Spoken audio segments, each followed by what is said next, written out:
Welcome to Crypt Walkers, the podcast where the eerie and enigmatic come to life.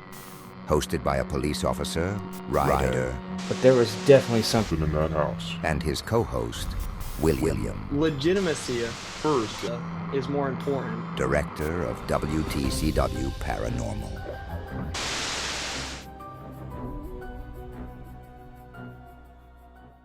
Hey guys, welcome to the very first episode of Crypt Walkers, a paranormal podcast hosted by me, Ryder, a police officer, and William, a paranormal investigator. what sets us apart from other paranormal podcasts? Well, as I've already mentioned, I'm a police officer. I'm going to be looking at things from a police officer's view. So we'll be looking at different topics such as hauntings, crazy mysteries, legends, and of course, personal stories that are submitted by you, the listener. We'll also have guests on the show, but what sets us completely apart is the angle in which we're going to look at things. We're going to be breaking these cases down, and we're going to essentially pick apart the case from what is legend, what is fact. As a paranormal investigator, I'll do my best to bring my perspective and my knowledge with over 3 years of experience in the paranormal field. My knowledge on spirituality, ghosts, demons, hauntings, possessions, things of that nature, and try to give a more theological explanation as to why some of these occurrences might be taking place. Yeah, I am definitely looking forward to the dynamic that we're going to have over these episodes, over the course of this podcast. I've personally been really looking forward to this for many, many years. It took finding the right co-host, and finding you was just perfect. The fact that we can have a 5-hour long conversation about this stuff and not get bored. The thing about this podcast is all theories and sides are going to be respected, no matter how quote unquote crazy they may be. The goal is that I learn something different, and so do you. Well, Ryder, I think whenever a lawman is involved in any kind of paranormal story, it brings a different level of legitimacy to the case that is being covered, simply because lawmen are trusted with, information like that.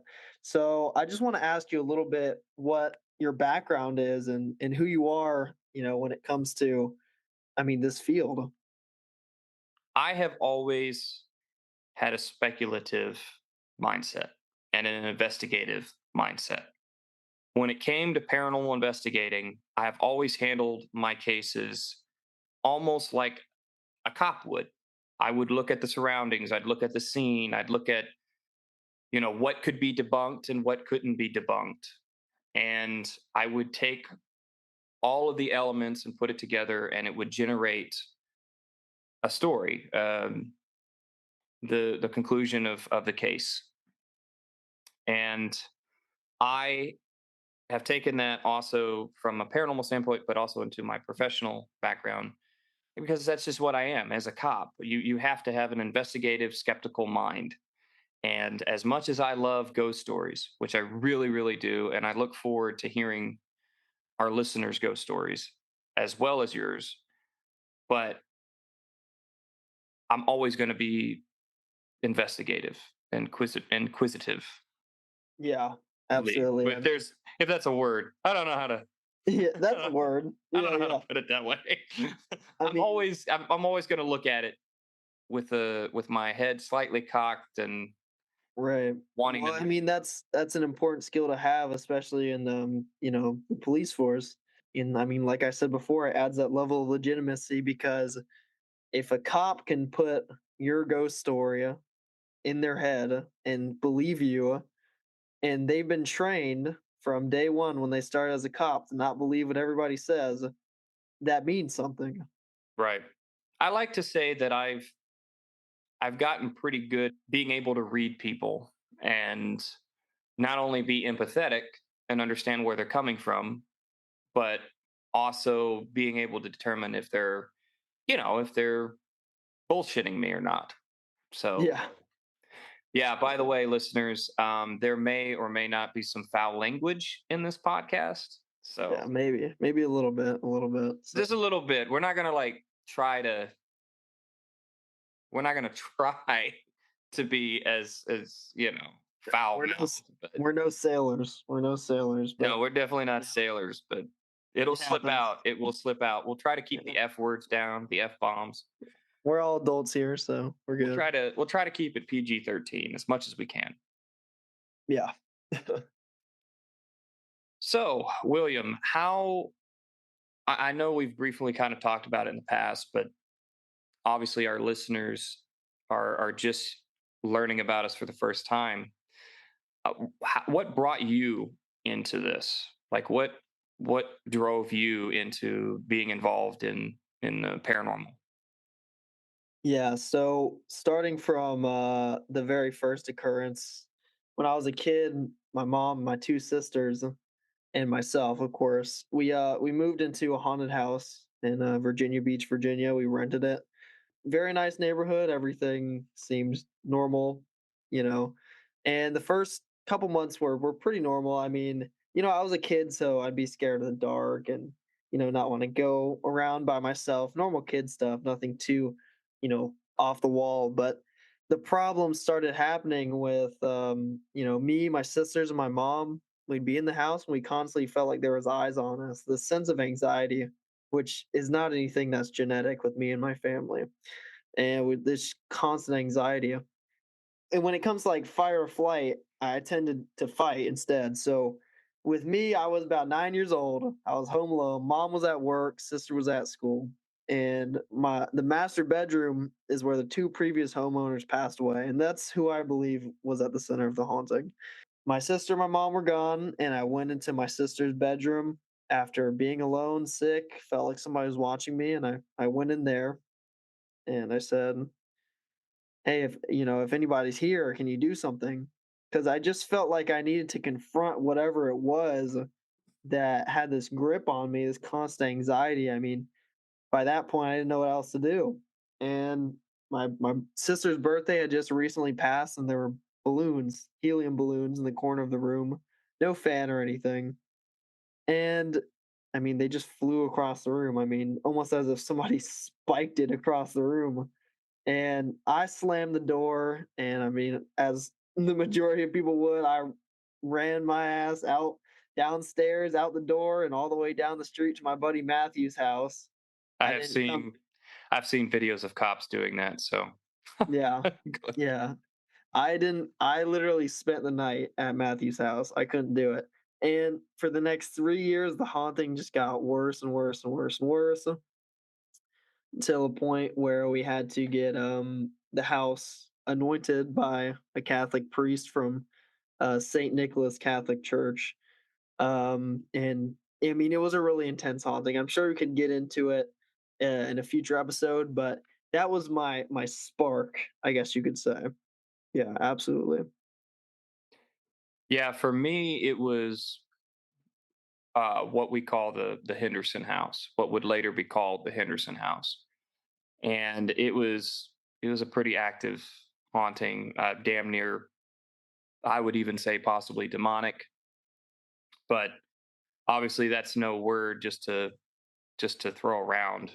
But it's somewhat similar to yours, and I think that's why I connected so well with you was that we kind of have the same beginnings, especially with the age range, like Yeah. when it started for me, when it started for you. So yeah, I like to put the term of phrase. I think this was a match somewhat in heaven. Yeah. Yeah. So it's like I said, I've been like I mentioned to you off mic. I've been wanting to do this podcast for years, even before I became a cop. I really wanted to satisfy this itch. I wanted to explore these things and have an audience that would come along with us and feel like they're a part of it, you know, and really dive deep into these topics.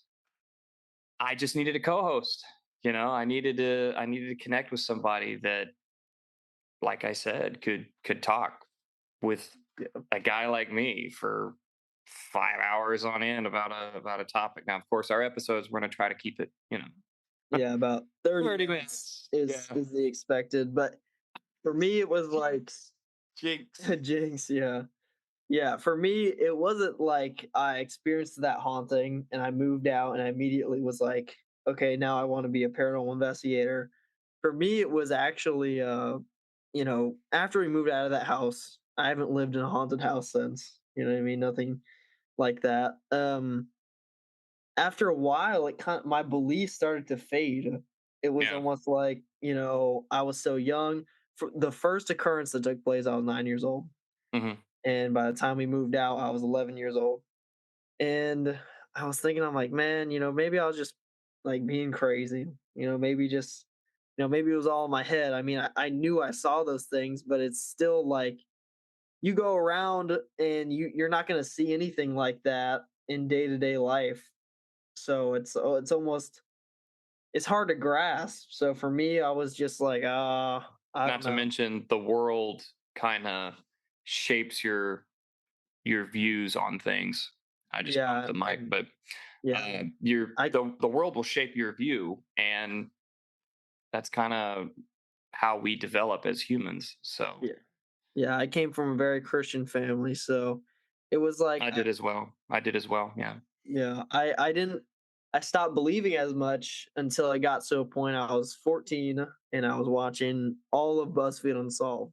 For people out there that watch BuzzFeed Unsolved, y'all know what's up.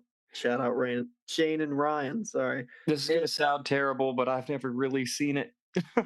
dude, it's so good. It's so good. You think I Um, would, but it's so good. It's super funny. And basically I was watching it, I was like, man, I've seen ghosts or I don't want to get a sued or whatever. I've seen Zach Bagans and them, and I've seen them go out, and it just looks kind of fake. yeah, And everything's a then demon. yeah, Everything's a demon. and then I watched BuzzFeed Unsolved, and I was like, this is pretty grounded. So I was like, you know what? Instead of sitting here and wondering if everyone is lying or if it's actually true or whatever, I'm just gonna go out and do it. What's stopping me? Right? Who cares? So that's what I did. I took my 4 childhood friends, and I was like, guys, let's rent out the most haunted house in our state, which is the Ferry Plantation House for Virginia. And we went there and we saw some pretty crazy stuff. This was in the summer of 2022. And that was my spark was when I was a kid living in that haunted house.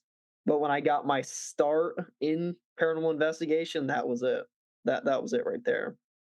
The Fairy Plantation House, just from hearing your story on previous podcasts, I'd never even heard of it. And so I went online, I looked it up, and it's got an interesting story. So it'll definitely be one of the haunted locales that we'll be talking about in the future. In fact, I just realized I haven't even told our listeners exactly what we'll be discussing. Not entirely. We'll be discussing different hauntings, some famous, some not so famous. We'll be discussing crazy mysteries, unsolved mysteries, just really anything that has like a paranormal flair to it. Yeah. I don't think we'll get too much into like UFOs or what they're calling UAPs now, but just because there's so many podcasts that do it.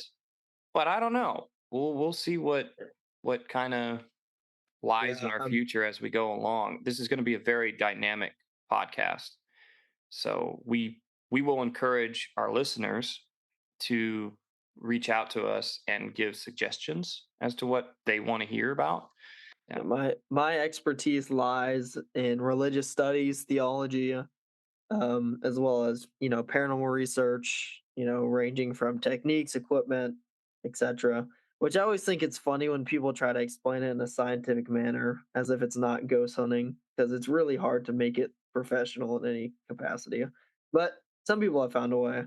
And Ryder's expertise lies in also paranormal investigating, but he's a cop. He brings a different kind of perspective to it rather than your Joe Schmo Zach Bagans wannabe like myself. So you know Right. Yeah. Every case I've worked on has always been okay. What can we prove is just what can be explained. What evidence do we have? Where does the evidence take us? But then there are the parts of the case that are not explainable. That's the sugar right there. That's what I love discussing about, because we could sit there and talk about it all day. Absolutely. Because what I always like to say to people is they find out I do what I do, which is, ghost hunting, paranormal investigation, whatever you want to call it. And a lot of the times they'll be like, "Oh, I could never do that. That's crazy. This stuff's probably not even real." And my response is always, "Well, maybe it isn't real. Maybe it's all fake." But there's one truth in the fact that almost every single person you'll meet in your life has some kind of ghost story, some kind of unexplainable story, and that has to mean something. Exactly. And that's also an element of this podcast. Our podcast will have full episodes every other week, but in the weeks in between, I'm going to have like a special mini episode, and it's going to be called Crypt Walkers Listener Encounters. And it's where we're going to encourage you guys as the listeners to send in your encounters, your stories, because as William said, almost everybody has some, even if you don't believe, there is stories that you have been told or that, you've had family members experience. And so that's going to be a show where there's going to be no judgment, no nothing. It's just us having fun and listening and just going on and on about spooky stuff. So Absolutely. And we'll make a TikTok page and an Instagram page. So, you'll if you're listening to this right now, you probably came from either one of those platforms. And to that we say thank hello. you so much Yeah, for joining us. Thank you. Thank you for making us not seem like we're just crazy talking into a mic. Yeah, talking to nobody, writing letters to Santa Claus. Sorry if you still believe in Santa Claus. Didn't want to ruin the magic there, but damn it, William, you've already started us on a bad. If you want to submit your stories, you can submit them via Instagram. Maybe there will be a point in time where you open a Google form. That would probably be easier, but we'll Yes. see. We'll be playing it by ear. So For this you guys, for this first episode, at the end of the episode, we'll have like a sound bite that has the exact, because we're recording this way before we're actually posting it. We'll have a more standardized, so that way and it'll be in the show notes as well. Well, William, I think that about sums it up for this introductory episode. Everybody who's listening, I hope you really enjoyed it. Like I said, this is going to be an amazing journey, and we're happy that you're going to be along for it. Be sure to check us out wherever you listen to podcasts, and also be sure to, and this is going to sound just like a YouTuber, but they all say it because it is what it is. Be sure to like, share, subscribe, and follow us on all of our social media channels. Of course, it'll be linked in the show notes, but we're going to have a TikTok. Like I said, at the time of recording this is before we've actually done it. We will have a TikTok. We will have an Instagram. We'll have even a website. We're that old school. So smash the like button. Smash that like button wherever it might be. Who knows? Smash that review button. Yes. And even if you don't like us, just give us a 5-star review. You can even type all the bad stuff. Just give us a 5-star review. So that way others actually hear about us. You give us some padding.